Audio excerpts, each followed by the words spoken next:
pada tahun 1913, Masjid St. Petersburg ini dibuka.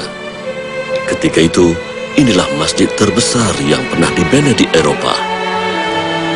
Pembinaan masjid ini dimulakan pada tahun 1909 dan siap sepenuhnya pada tahun 1921.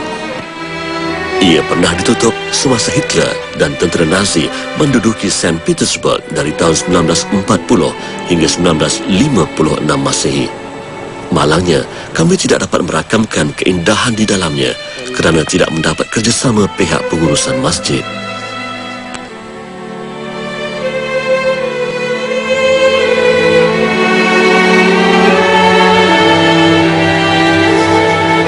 Walaupun misi bagi mendekati masyarakat Islam di Masjid St. Petersburg terbantut, kami tetap meneruskan usaha menjejaki Muslim Tatar di sini.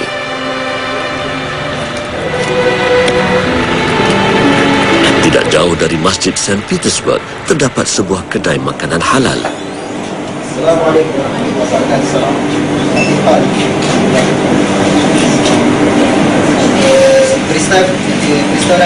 Pedagang dan peniaga yang terdapat di bandar ini seolah-olah mengimbau kembali kaedah dakwah silam yang berkembang di St. Petersburg melalui pedagang Islam. Magazin уже открыт почти 3 года в Петербург. Kedai ini adalah salah satu kedai halal yang terdapat di St. Petersburg. Kami mendapat sijil halal daripada Majlis Agama Islam Rusia untuk mengeluarkan barang yang halal dan daging halal di kedai ini. Selain daripada orang Islam, orang bukan Islam turut mengunjungi kedai ini untuk membeli produk halal, terutama sekali daging halal.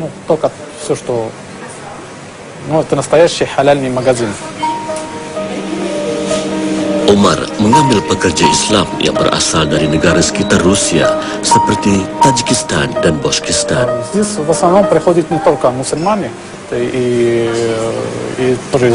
Pekerja yang menguruskan kedai ini semuanya terdiri daripada orang Islam. Kami juga menggunakan kaedah penyembelihan mengikut syarak di pusat penyembelihan Islam.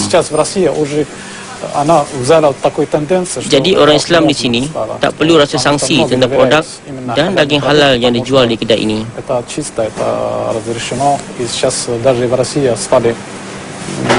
Много как-то понимать, что качественная еда это халяльная еда, действительно халяльная еда.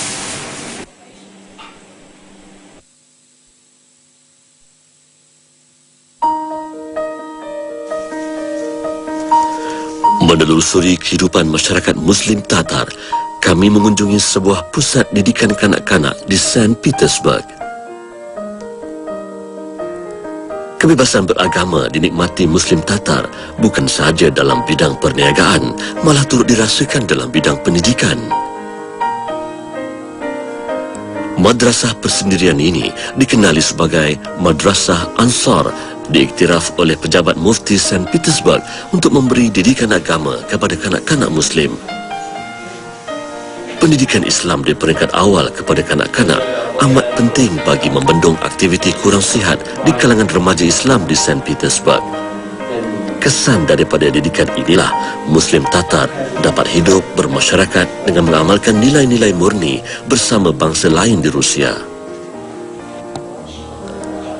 Antara wanita Muslim yang memberi sokongan kepada madrasah ini adalah Faridah Nazmiva yang bekerja sebagai pemandu pelancong. Wanita Tatar sekarang sudah boleh melibatkan diri dalam pelbagai industri. Peluang mereka terbentang luas kepada pendedahan dunia luar dan mereka juga diterima dengan hati yang terbuka.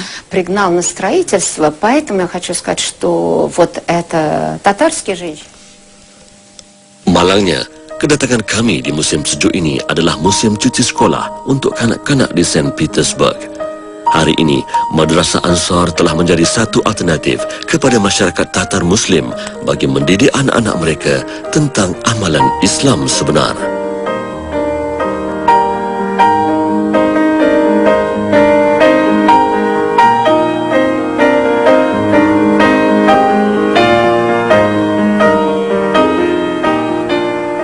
Санкт-Петербург вообще большую роль играл в распространении. Di Saint Petersburg, pembangunan Islam diterima dengan baik jika dibandingkan semasa zaman Soviet. Dan Islam berkembang secara menyeluruh ke seluruh Rusia. Первый текст этого Корана с французского на русский. Вот можете перевести. В 1716 году.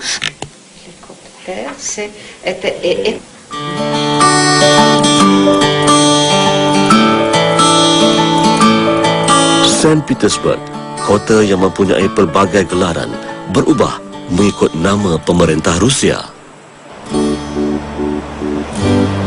Dari nama Saint Petersburg yang diasaskan Peter the Great, ia berubah kepada nama Petrograd pada tahun 1914 dan 10 tahun kemudian berubah kepada nama Leningrad 3 hari selepas kematian Lenin.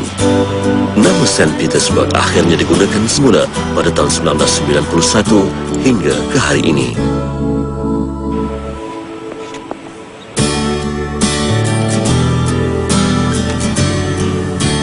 Bila saya keluar daripada hotel tadi, cuaca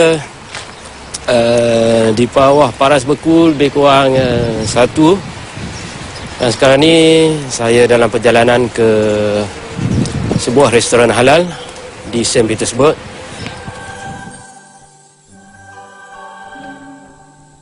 Dalam cuaca sejuk, kami mengunjungi restoran halal yang terletak di dalam bangunan Saint Petersburg State University ini yang ditubuhkan pada tahun 1819. Semasa era Kesatuan Soviet, universiti ini dikenali sebagai Leningrad State University.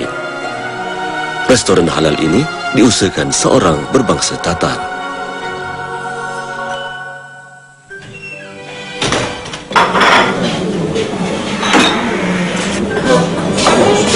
Majoriti pengunjungnya bukan sahaja penduduk Islam, tetapi terdiri daripada pelajar bukan Islam. Restoran halal ini telah beroperasi lebih 5 tahun lalu dan tiada diskriminasi dalam perniagaan.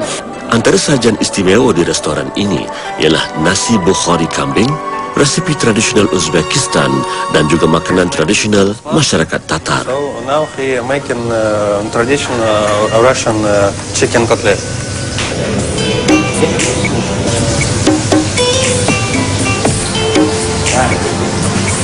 Наша столовая работает уже более. Makanan halal di sini bukan sahaja untuk orang Islam, tetapi bukan Islam juga turut datang ke restoran ini kerana mereka amat menggemari menu yang terdapat di sini. Selain itu, pekerja saya terdiri daripada orang Islam dari negara-negara jiran seperti Tajikistan dan Turkmenistan.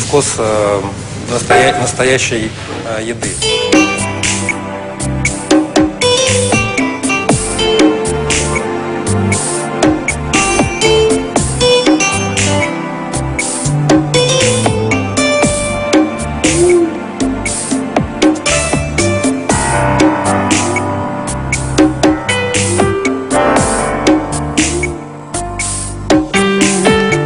Kami asyik dengan keindahan bangunan bersejarah di Saint Petersburg dan sejarah bangsa Tatar. Kami terpandang papan tanda yang tertulis Mekka di sisi bangunan. Kami menelusuri tanda arah di lorong bawah tanah.